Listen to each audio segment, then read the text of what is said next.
ओम शांति। 6 सितंबर 2022। बाबा के महावाक्य।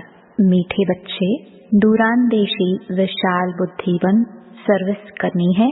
सच और झूठ का कॉन्ट्रास्ट सिद्ध कर बताना है। प्रश्न: महाभारत से कौन कौन सी बातें सिद्ध होती हैं? महाभारत का अर्थ क्या है? उत्तर: महाभारत अर्थात अनेक धर्मों का विनाश और एक धर्म की स्थापना। 2. महाभारत का अर्थ ही है पांडवों की विजय, कौरवों की पराजय। 3. महाभारत लड़ाई से सिद्ध होता है कि जरूर भगवान भी होगा जिसने रथ पर बैठ ज्ञान सुनाया। भगवान ने जरूर राजयोग सिखाया होगा जिससे राजाई स्थापन हुई। महाभारत अर्थात जिसके बाद सत्युगी राजाई स्थापन हो। तुम बच्चे महाभारत पर अच्छी तरह से समझा सकते हो। गीत: यही बहार है दुनिया को भूल जाने की। ओम शांति। मीठे मीठे बच्चे जानते हैं कि इस समय महाभारत की सीन चल रही है। बाप ने समझाया था, जैसे आटे में नमक होता है ना, वैसे शास्त्रों में कुछ न कुछ सच है, बाकी तो प्रायः झूठ ही है। अब महाभारत के समय विनाश तो दिखाते हैं, यूरोप को भी दिखाते हैं, मुसल वहाँ से इन्वेंट हुए। यह भी तुम बच्चे जानते हो कि यह वही यज्ञ चल रहा है जबकि एक धर्म की स्थापना होती है, पांडवों की विजय होती है भी राजयोग। दिखाते हैं अर्जुन के रथ में अर्जुन को श्री कृष्ण ज्ञान देते हैं। यह भी समझते हो राजयोग का ज्ञान दिया है। महाभारत लड़ाई के बाद जरूर राजयोग से राजाई स्थापन हुई होगी। इस समय तो राजाई है नहीं, फिर से स्थापन होनी चाहिए। महाभारत के नाटक भी बनते हैं, एडवर्टाइजमेंट निकल रही है, उनका बायोस्कोप बनाया है, आकर के देखो। अब तुम बच्चे जानते हो बाप तुमको सब सच बतलाते हैं, वह तो नाटक आदि सब झूठे बनाते हैं। महाभारत का नाटक सर्विस के ख्याल से देखना चाहिए कि वह लोग क्या बनाते हैं, फिर उस पर हम क्या समझाएंगे। सर्विस के लिए विचार सागर मंथन करना होता है, परंतु बच्चों की इतनी विशाल बुद्धि हुई नहीं है। जिन्होंने नाटक बनाया है उनको जाकर समझाना है वास्तव में सच क्या है, झूठ क्या है। तुमने जो महाभारत लड़ाई देखी है उनकी तिथि तारीख चाहिए, कब लगी थी।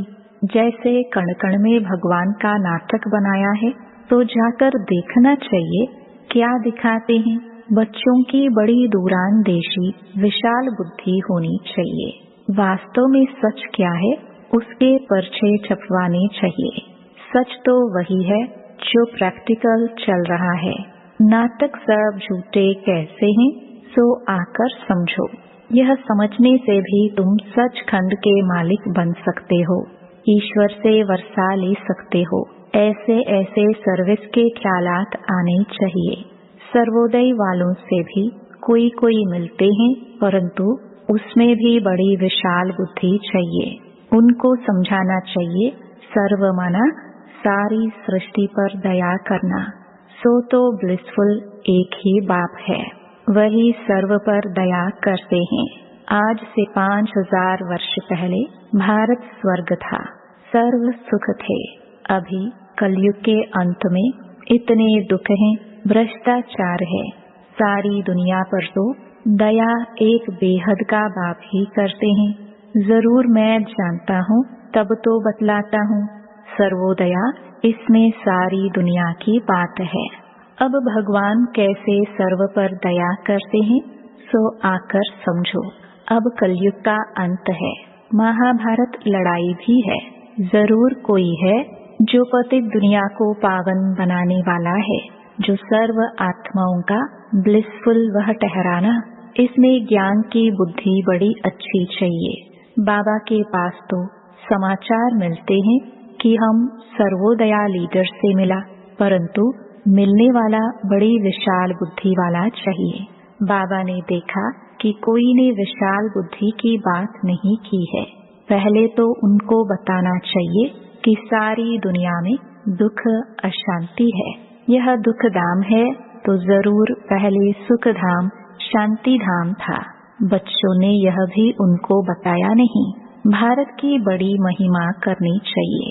अच्छा, भारत को ऐसा बनाने वाला कौन? तुम तो सर्व पर दया कर नहीं सकते हो। वह तो एक ही ईश्वर है जिसको तुम भूले हुए हो। वह खुद अपना कार्य कर रहे हैं। हाँ, यह भी अच्छा है जो दुखियों को कुछ न कुछ देते हो। उनसे मिलना भी चाहिए एकांत में। महाभारत का जो नाटक बनाया है उस पर सच और झूठ का कॉन्ट्रास्ट लिख पर्चे बनवाने चाहिए। भारत कैसे कौड़ी से हीरे जैसा बनता है सो आकर समझो। जब महाभारत लड़ाई हुई तब बाप भी था जिससे वर्षा मिलता है। श्री कृष्ण को तो कोई बाप कह ना सके। मनुष्य जब गॉड फादर कह पुकारते हैं तब निराकार को ही याद करते हैं। तुम बच्चों को सारा दिन यही ख्यालात रहने चाहिए कि हम कैसे सर्विस करें। विचार सागर मंथन करना चाहिए कि कैसे औरों को जगाए। कांटों को फूल बनाना है। शमशान में जाकर सर्विस करनी है। बच्चे जाते हैं परंतु बहुत थक पड़ते हैं। देखते हैं कि इतना समझाते हैं परंतु सुनते ही नहीं। अरे समझेंगे भी कैसे? बाबा मिसाल देते हैं कि रीढ़ बेड़ क्या समझे। है तो बड़ा सहज ज्ञान। ऊंच ते ऊंच है भगवान फिर देवताए। यह वर्णों का राज भी बहुत सहज है। ब्राह्मण चोटी है सबसे ऊंच। तुम देवता बनते हो तो इतनी महिमा नहीं होती है। इस समय तुम्हारी महिमा बहुत है। शक्तियों के कितने मेले लगते हैं। लक्ष्मी का मेला नहीं लगता है। उनका सिर्फ दीपमाला के दिन आह्वान करते हैं। मेला सदा जगदम्बा का लगता है। तुम जानते हो जगदम्बा कौन है, लक्ष्मी कौन है, लक्ष्मी की पूजा क्यों होती है? अभी सब कहाँ है? लक्ष्मी तो सतयुग में थी। अभी उनकी आत्मा कहाँ है? तुम जानते हो लक्ष्मी 84 जन्म भोग अभी वह संगम पर जगदम्बा बनी है।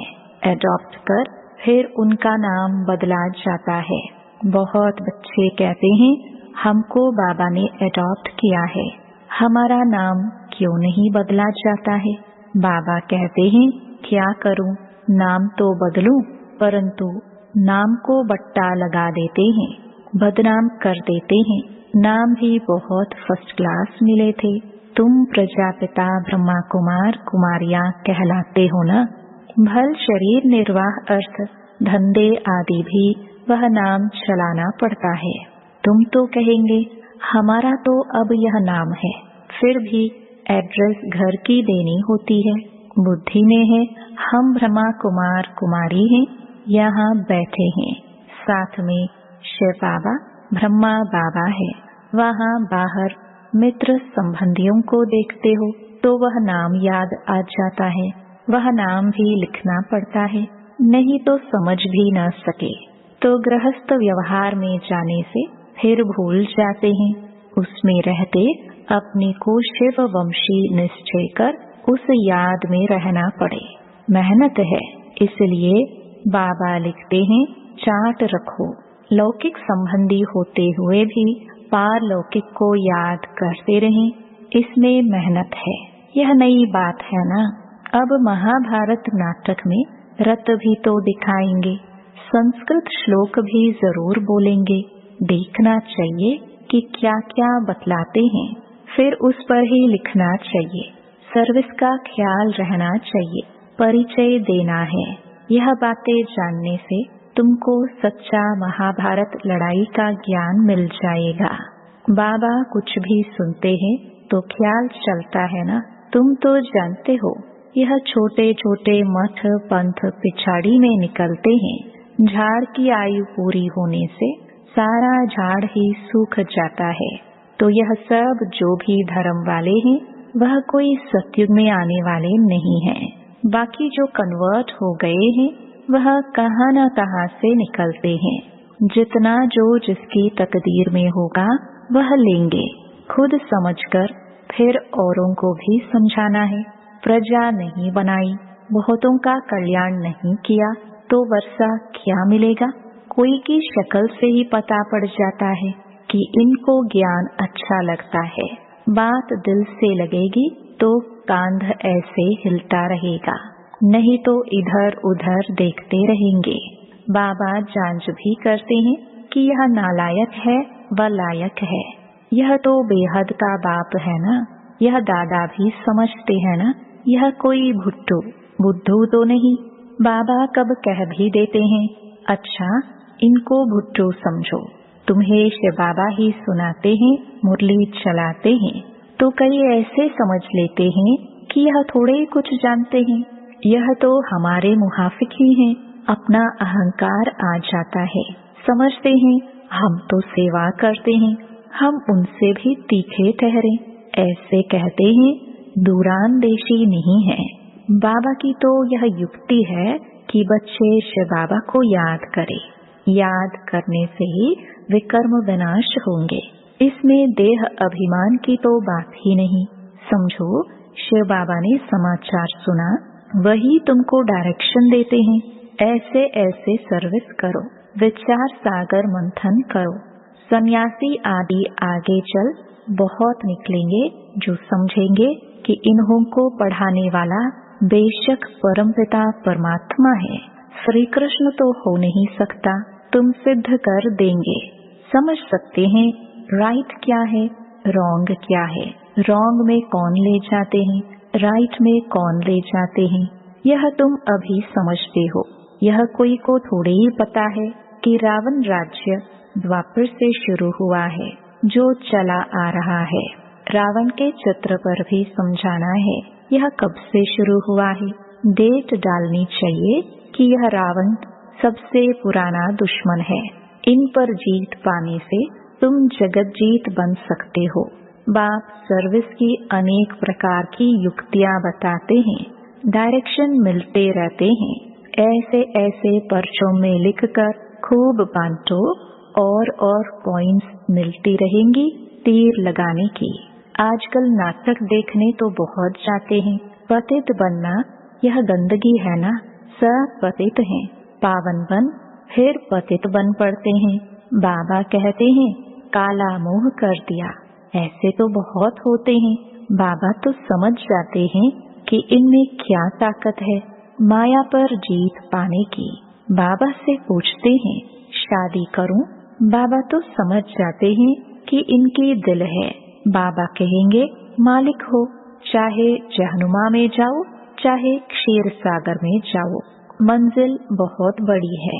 काम विकार कोई कम थोड़े ही है, बहुत मुश्किल है। सन्यासी तो घर बार छोड़ जाते हैं। तुमको गृहस्थ व्यवहार में रहते बाप से योग लगाकर पूरा वर्षा लेना है। बहुत मेहनत करनी पड़े, प्राप्ति भी बहुत है। सन्यासी पवित्र बनते हैं तो बड़े बड़े प्रेसिडेंट आदि भी जाकर उनको माथा टेकते हैं। फर्क देखो पतित और पावन का। मेहनत से मनुष्य MP आदि बन जाते हैं। है सारा पुरुषार्थ पर मदार। कहते हैं ना पुरुषार्थ बड़ा या प्रारब्ध बड़ी। पुरुषार्थ ही बड़ा कहेंगे, पुरुषार्थ से ही प्रारब्ध बनती है ना।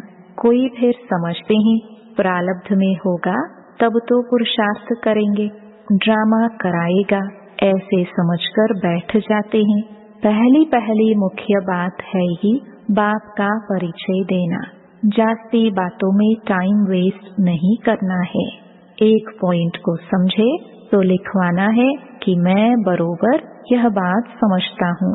बाप को जानने सिवाय और कुछ समझेंगे नहीं। पहली बात ही यह पकड़नी है।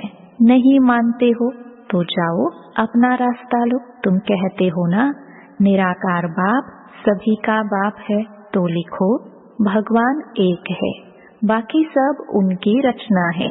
अब बताओ गीता का भगवान कौन? कहेंगे वह तो निराकार है, उसने गीता कैसे सुनाई होगी? फिर बताना है प्रजापिता ब्रह्मा से क्या संबंध है। प्रजापिता ब्रह्मा द्वारा तो मनुष्य सृष्टि रची जाती है, शूद्र से अडॉप्ट कर ब्राह्मण बनाते हैं। यह लिखवा कर फिर एड्रेस लेना चाहिए। फिर 10-15 दिन बाद पत्र लिखना चाहिए। पहले तो बाप का परिचय दे खुशी में लाना चाहिए। लिखो, बरोबर बेहद के बाप से वर्षा मिलता है। यह ब्रह्मा कुमार कुमारी सुखधाम शांति धाम का रास्ता बताते हैं। लिखवा लेना चाहिए, फिर लिखा पढ़ी करते रहना चाहिए। इतनी मेहनत हो तब सर्विस कही जाए। औरों का कल्याण करने लिए नींद फिट जानी चाहिए। शिव बाबा को भी रड़िया मार मार कर पुकार पुकार कर बाबा की नींद फिटा दी ना तो आ गए। बच्चों को भी मेहनत करनी चाहिए। प्रदर्शनी व प्रोजेक्टर में भी पहले इस पॉइंट्स पर समझाना चाहिए। अच्छा, मीठे मीठे सिखिलदे बच्चों प्रति माता पिता बाप दादा का याद प्यार और गुड मॉर्निंग। रूहानी बाप की रूहानी बच्चों को नमस्ते। धारणा के लिए मुख्य सार। पहला, सर्विस के लिए विचार सागर मंथन करना है, थकना नहीं है। बहुतों के कल्याण की युक्तियां रचनी है। दूसरा, लौकिक के बीच में रहते भी पारलौकिक बाप को याद करना है। श्रेष्ठ पुरुषार्थ से अपनी प्रारब्ध ऊंच बनानी है। वरदान, एक बल एक भरोसा रख, हलचल की परिस्थिति में एक रस रहने वाले सर्व शक्ति संपन्न भव। एक बल एक भरोसे में रहने वाली आत्मा सदा एक रस स्थिति में स्थित होगी। एक रस स्थिति अर्थात सदा अचल, हलचल नहीं। एक बाप द्वारा सर्व शक्तियां प्राप्त कर सर्व शक्ति संपन्न रहने वाली आत्मा कैसी भी हलचल की परिस्थिति में अचल रह सकती है। एक रस स्थिति का अर्थ ही है कि एक द्वारा सर्व संबंध सर्व प्राप्तियों के रस का अनुभव करना। उसे और कोई भी संबंध अपनी ओर आकर्षित नहीं कर सकते। स्लोगन, बेहद सेवा की श्रेष्ठ वृत्ति रखना ही विश्व कल्याणकारी बनना है। ओम शांति।